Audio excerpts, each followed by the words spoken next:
And now the World Cup is over. All that excitement, all the anticipation, lots of surprises, but yet a few things stay constant.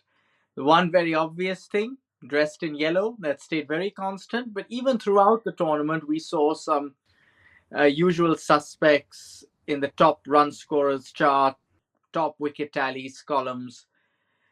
But let's just say that this World Cup was one of a kind. I've got Zahid with me. Zahid, when I say one of a kind, I don't mean it necessarily in the most positive way, in some ways, very positive.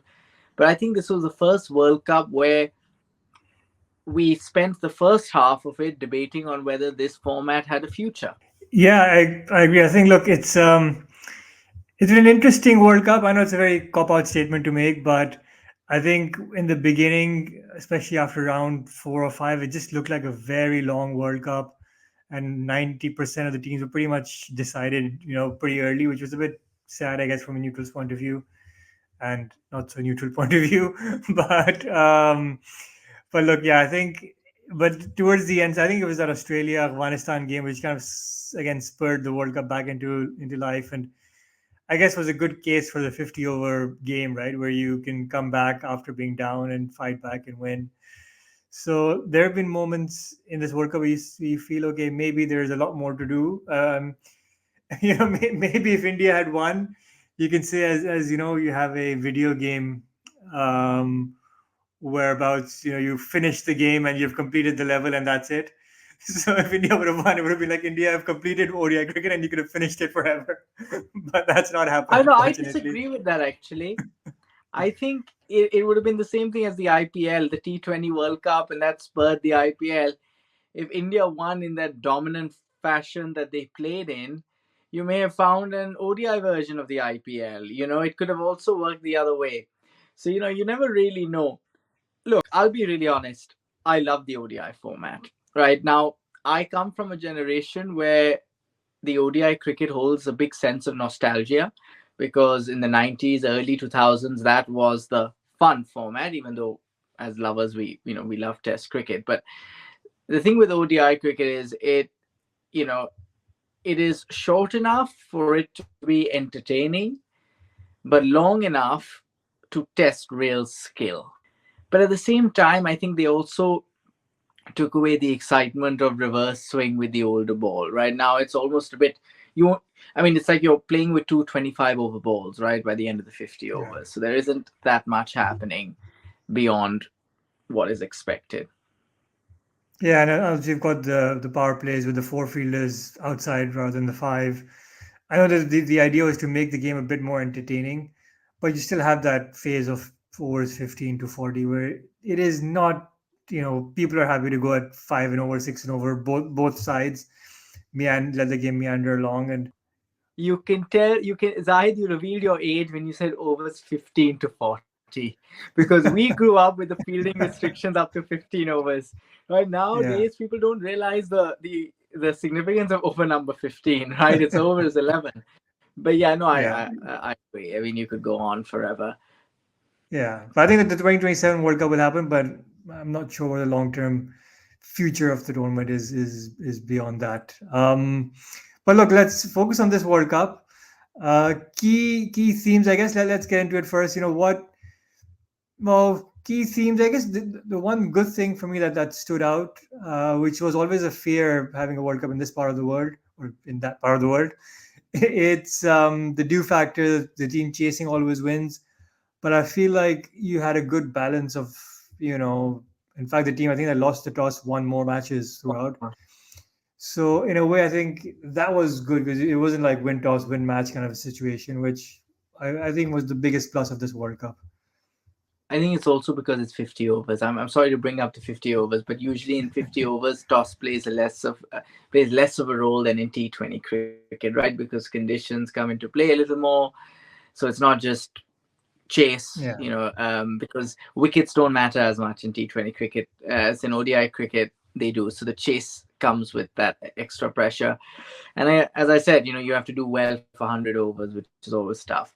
I think the other real benefit that I saw, and I've seen this consistently over the last few World Cups, is there is a new trend every World Cup. And what that tells you is the game is still thriving and evolving. Right now, we came into the World Cup thinking that every match winning team must have a wrist spinner, must have a leggy, and it's like, and we talked about, we lamented the loss of finger spinners. And then what you see in this World Cup, some of your best bowlers have been finger spinners, right? Left arm orthodox, finger spinners. So, and also some part-time bowlers. Back Yeah. in the Sachin and Sehwag days, you had Maxwell, you Yeah. had Travis Head. So suddenly you find us going full circle, right? And Yeah. that's a really good sign. That's because I think teams have really prepared against wrist spin a lot more. Probably it's a forgotten art, batting against finger Yeah. spin. So it was great to see these trends just take shape and change over time. The other key big change that I also saw is pace off, right? Yeah. Now, remember 2019. Now, this is where conditions come into it. But 2019, England, you remember pace really making a big impact, right? You had fast Yeah. bowlers through and through. But suddenly here, despite it being in India, I didn't expect it to be so pronounced. But actually, those who excelled in taking pace off the ball, especially in the middle and later overs, actually Yeah. excelled far more. And there's a very important case study in Yeah. this, and his name starts with H and ends with R is Rauf. I mean, I think for me, I've got two slightly contradicting but interesting points. I think this, led by England over the last 2, 3 years. I think there was always a sense that 50 overs is an extension of the T20 format. If you look at the two teams at the end of it, the most successful teams, India and Australia, I think the vast majority of their 11s, even I think 7, 8, 9 players from each of the squads were actually test players. They got to the final. But the other contradictory point, I guess, is what was good to see in this World Cup, and I guess this is where the 2019 World Cup slightly underwhelmed, or it depends, how you think about it. You were expecting a lot of big scores in the 2019 World Cup, as was the case in this World Cup. But in this World Cup, you actually got them. You got a lot of 390s, a lot of 400s, some, twice the overall aggregate record in a World Cup match were broken. That record was broken. So a lot highest of high successful chase. scoring records. But you also had a few good low scoring games, right? India, England, the semi final, South Africa, Australia. I wouldn't say Pakistan, South Africa was a low scoring game, but it was still a moderate scoring game. It was a close game. So you had that, but you also had the Australia, New Zealand, and the Sri Lanka, South Africa. So that's, I think, what I kind of really appreciate, liked about the World Cup. It wasn't just one dimensional. I think that the 2019 World Cup, apart from like the minnow games, I think it was a very underwhelming tournament in terms of runs scored. Whereas here, I think you saw pretty much, I think all the batting records were broken, right? I mean, highest runs individually, highest runs overall, more centuries. I don't know how many other records were broken. So, Yeah, I mean, there was also a high uh, successful chase, right? I mean, that's the only thing yeah, that Pakistan did in this tournament, right? I mean, of so course. that was all. If I could have just played that game and gone home from Hyderabad for all we got. No, I agree, but yet at the same time, look, I think again it's personal preference, right? I think the 270, 280 games are the best, Yeah, make for the best games, the best balance between bat and ball. That's why I really liked the 2019 World Cup, because yeah, you had a lot of those. You didn't have too many low scoring thrillers there yeah, either. You had those moderately scored games. Here, as yeah, you know, my prediction earlier on was wrong this time, in that I thought there'd be no 400, because in big tournaments, yeah, there's always that extra pressure, unlike a bilateral. I yeah, was wrong, I think. But during those 400s, things did feel a bit monodimensional, right? One yeah, dimensional, because didn't seem to be able to get that control and wrestle like back momentum. So yeah. I guess it's a good thing in that records are broken. But I think if you're a bowler, you'd say you'd wish there was a little more balance on a more consistent basis, even if it were in phases of the game. Yeah. I mean, the Indian bowler showed if you do bowl in the right areas and you do, True. you will get that reward with some phenomenal performances. Too many to list off here, but speaking of, you mentioned your predictions of 400 and all that. Maybe we can get into our initial predictions and how that kind of panned out in the World Cup. I mean, let's start Should with we our start? both. Yeah, man of the tournament. I think both of us, and by the way, just for everyone's benefit, Zaid and I did not discuss this at all. The only time we discussed it was literally 1 minute before that recording when we talked about our predictions, and we both went for Hardik Pandya. Yeah. We could not have picked a player that had a lesser impact in this World Cup, even if we tried. I mean, the only thing he Yeah. did was the voodoo wicket of him, and that also Imamul Haq, which is a walking wicket after he gets set. So I mean, we could have picked a Dutch player and he would have had a bigger impact. I Yeah. mean, bad luck, but I think he was missed in the final. That's the only thing I'm going to say here to save Yeah. myself. Yeah. I think in terms of my predictions, I went very hard on India and England. I had David Malan, I think, top scorer. Started off well, got a 140 something against Bangladesh, but like his team, crumbled horribly. Just um, but actually, England crumbling, and I'll yeah. just go off topic here just for a brief second because I remember you said something about England, this extension of T20 cricket. I think it's fair to say now, and this World Cup has pretty much cemented it, that it's not, and it's Yeah. certainly not for teams that are playing in away conditions, right? Yeah. It's not an extension of T20 cricket. It maybe with batting there is an element, but certainly if you need to win in ODI cricket, you need wickets. It's not like T20s, Yeah. right? We won the semi-final against New Zealand, if you remember, in the T20 World Cup in Australia, only taking Yeah. 4 wickets, right? That can't happen Yeah. in ODI cricket. You need wickets, and Yeah. you need sometimes to bowl with more patience. So I don't know. Yeah. Maybe I was a bit influenced in my predictions. I like you also went a bit England. It was tempting not to. I was so happy I didn't pick Stokes. I was so close to picking Stokes, but I said, law of averages. I mean, need Yeah. to need to apply to everybody. So I said it won't be Stokes. But then the pick that I picked instead, Miller, unfortunately, he came good at the end, but he wasn't good enough at the start. So Yeah. I had a pretty Um, ordinary 11. let's let's quickly go through our team of the tournament. So I actually had Milan top run scorer, but in the 11 I had my top three was actually bang on. I had Sharma, QDK, and Kohli. And then so pretty much like the Pakistan run in the World Cup, a great start, 2 wins in a row, and then it absolutely goes pear shaped. Where it's I had Babar Azam, Joss Butler, Ben Stokes, pretty much the flop team of the tournament if you wanted to pull that together. I had Jasprit Bumrah, which kind of got me through. Had Trent Bolt, Kuldeep Yadav. So yeah, not the best picks, but I guess I'd take three of, and I had Joe Root also, but um, and Hardik Yeah, Pandya. I Yeah, think it's 100 times better than mine. I went with David Warner and Shubman Gill. I mean, could I have been any more wrong? I literally picked the partners of the people who should have been there. yeah, Never mind. And then I went Babar Azam, Virat Kohli. I had him batted for. But I think that was hedging because I thought one of them was yeah, going to do well. So I, yeah, put both in. And then I think at number 5, I had Miller yeah, instead of Stokes. Thought it could have been a good pick. 6, I think I had Joss Butler. yeah, yeah, 7, Pandya. And look, with Pandya, if he played more, he would have been a destined number 7 because I think you can yeah, see the team of the tournament that got selected. You had Jadeja there because he didn't really have anyone else. Marco Janssen flopped in the big yeah, games. Um, and then I think my bowlers were Bumrah. yeah, Thank God. Lucky Ferguson. Sorry, that was a left field pick with pace, but didn't yeah, work out. Kuldeep Yadav, I couldn't have predicted Zampa in a million years. I couldn't have yeah. done that. And who was my number Shine. 11? Shine Shah Afridi. Well, not in that order, but yeah. Well, that was a bit of bias there that came in. But at least I didn't go Yeah, Haris Rao. Okay, at least I didn't go yeah. Haris There you Rao. go.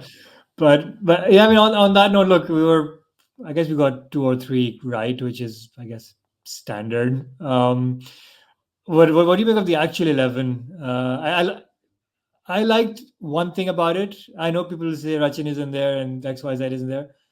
The one thing I really liked was they actually picked the best batsman for each position. They didn't try and move around the order. I know people try and do that and fit Kohli or Rachin in at 4.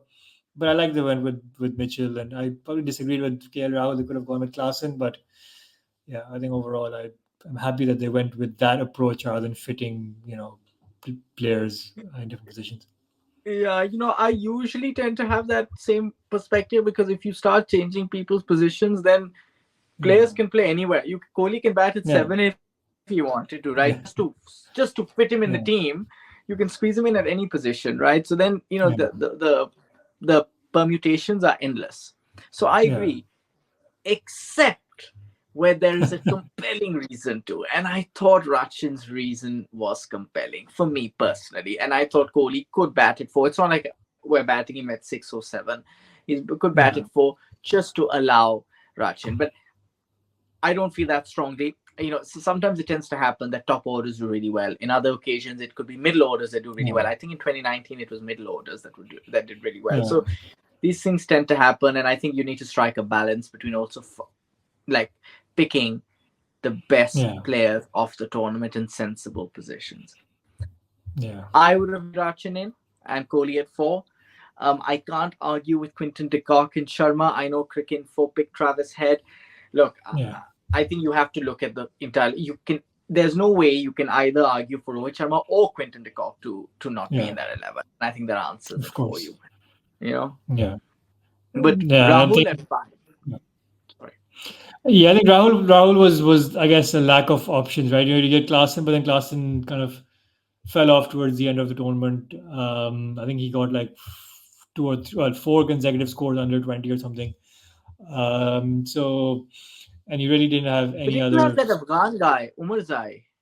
Umar Zaya, but actually, yeah, I mean, he got a couple of 50s, but he actually had the worst or the second worst economy rate with the ball. So, you There know, you go. No, no, fair enough. And no, um, I don't know. It's interesting, right? Because I think KL Rahul like didn't do well in the final.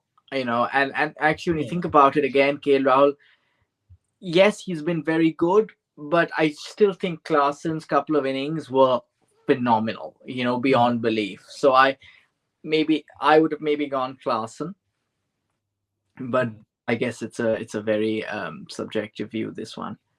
Yeah, I mean, KL probably best innings came against the Netherlands. I mean, he got that 97 against Australia in the first game also. So, yeah, I don't know. I guess except for that first innings of 97, I don't think he was really under pressure in any of the others. The others were just he got a few not outs. Exactly. His average was a bit Exactly. inflated, and the platform was set. So maybe you can argue Klaasen got South Africa, especially in the England game. He really kind of launched them into the World Cup. So maybe in terms of impact, you can argue. But the rest, I think I really Madhu Shankar probably other question, but who else would you pick? I think that's the other thing. You probably didn't He have deserves another. it. He deserves it. Yeah, you didn't have any other fast bowler. Maybe Rabada, but he didn't get the number of wickets. So Yeah, no, absolutely. And look, you had Jadeja at 7. I know that's another talking point. I agree with that position for yeah, Jadeja. Overall, I think his fielding, his all-round skills. Again, lack of options there. Marco yeah, Jansen flopped. Pandya didn't play for most of the World Cup. Santner. So Santner wasn't a bad choice. Initially, I thought it was going to be Santner, but then he also just fell away a little. Yeah, I mean, at the end of Um, they pretty much have the same role. Santner, Jadeja, and stats wise, Jadeja was better than Santner. yeah. So And it there was you a go. I mean, straight of decision. course, there's Maxwell at 6. I mean, if you don't have Yeah, Maxwell, then you weren't watching. And then you've got Bumrah, you know, Kshami, and then of yeah, course to top it off, Zampa. yeah. I mean, to be honest, I know it's Virat Kohli and he's broken all these records, but I would have loved to see Kshami's Shami player getting the tournament. gold. Yeah, I totally agree, especially in a tournament that you've seen for 399 twice, 400 yeah, twice or thrice, right? yeah, A team of real batting, records being broken time and again. You need to give the yeah, player the tournament to a bowler. And come on, Mohammad Shami, 5, 6, 7 wickets. I mean, yeah. In a it's semi-final. unreal. It's Yeah, I mean, ridiculous. yeah, I mean, for good me, it's 100, but yeah, but look, it's the fact that it was look okay, fine. Kohli got records and he's the best white ball batter of all time, but I think yes, he yes, also we have to got the say this. award. Yes. I think he did get the award because he's Virat Kohli, and I think once he got to a certain number of runs, it was inevitable it was going to go to him. So, Yeah, no, agreed, agreed. um, Look, and then look, let's talk about that. Highlights of this World Cup. What are the two key things that you will remember for as long as you live? for as long as I live, look, I mean, this is going to be a bit cliched. I don't think I remember much from this World Cup, unfortunately. But well, the two things, uh, ignoring the fact they're good or bad memories. Obviously, for me, one of the biggest, well, the worst moment of the World Cup for Pakistan from Pakistan point of view was the defeat to Afghanistan. That's something that the Afghan fans will never let Pakistanis forget, or maybe some Indian fans as well. So that will always be something that and Pakistan always have a habit. Whether it's Bangladesh in '99 or Ireland in '07, this will be one of those where you always be reminded of it. Um, but in terms of good memories from Pakistan's point of view, obviously that chase against Sri Lanka, the euphoria, but that was Pakistan's peak moment. And I know you said two, but I have to mention the third one, Glenn Maxwell against Afghanistan. I mean, how can it's the I greatest mean, innings. I mean, I the thought I mean greatest the innings first, of all second, time. and the third. Yeah, that Yeah, was brilliant. Uh, One thing I remember is the next time rain spoils or plays spoil sport with Pakistan, and we think that the rain has cost us a place. I will remember the time rain really came to Pakistan's rescue. Unfortunately, it didn't get us into the semi-final, but yeah, everyone talked about '92 and that that it was almost it was God sent. That rain. yeah, It's like always had a divine like um, yeah, sort of feeling to it. I felt that against New Zealand, right? I mean, to think that we yeah, won a game after conceding 400 was, yeah. it was almost miraculous, right? It was, um, but yeah, I mean, the Fakhr Zaman's innings really strong, but I think for me, it was Haris Rauf's two quick wickets against the Netherlands. That is the highlight. I mean, think about what a critical time of the World Cup it was. It was such a big win. The was it 6th of October? That was the moment that set the World Cup alight. Haris Rauf. Now, those people who aren't used to my humor will not know that I'm being sarcastic, so I have to tell everyone I'm being sarcastic before I get lambasted in my personal social media platform. So, please, um, no, but I will say one of the key things for me was Shami, right? Yeah, And for me, the biggest one, even though the seventh, not the seventh, it was the England and Sri Lanka games for me. I was like, I yeah. mean, it was unreal. It was demolition of the highest order. I mean, literally at that point, you were like, if India bat first, you cannot score even 100 against this attack, and it was unplayable. Yeah, and it's funny because two games before that, you thought, oh, India have chased in every game. Oh, we don't Yeah, know. That's clearly their strength. We don't know how they do batting first, and they said they can do even better batting first. yeah, So it was unreal. It yeah, was unreal. But of course, top. I mean, Maxwell's innings was the greatest of all time. I mean, wow. yeah, yeah. But there you have it. Um, that was our sum up, our recap of the World Cup. Please let us know your thoughts. And look, lots of really good content coming your way. We'll keep this going. We've got some exciting cricket coming up, especially with Sky leading the T20 Indian team against the mighty Aussies. And I'm joking. I don't think we'll be covering those so much, but Revenge time. we've got a sorry, They're gonna title it the Revenge series. the revenge series. And who's the vice captain? The Indian vice captain? I don't It's even know. It's what's someone. I think Sky is the only player in the team who's played the World Cup. I think it's Ruturaj Gaikwad. yeah, Is he there? is, yeah. So there you have it. I hope you enjoyed our coverage throughout the World Cup. We're not going anywhere. There's lots more interesting content to come, not least with the circus that is Pakistan cricket and everything that's been going on around it over the past couple of days or more. We always plan to do a video, and then there's a new bit of news that comes up. So we always think about letting the dust settle before we give our views on what's been happening over the past few days in Pakistan cricket. But there'll definitely be something coming on that very shortly. In the meantime, thank you for watching, and please subscribe to Gully to Gully. Thank you.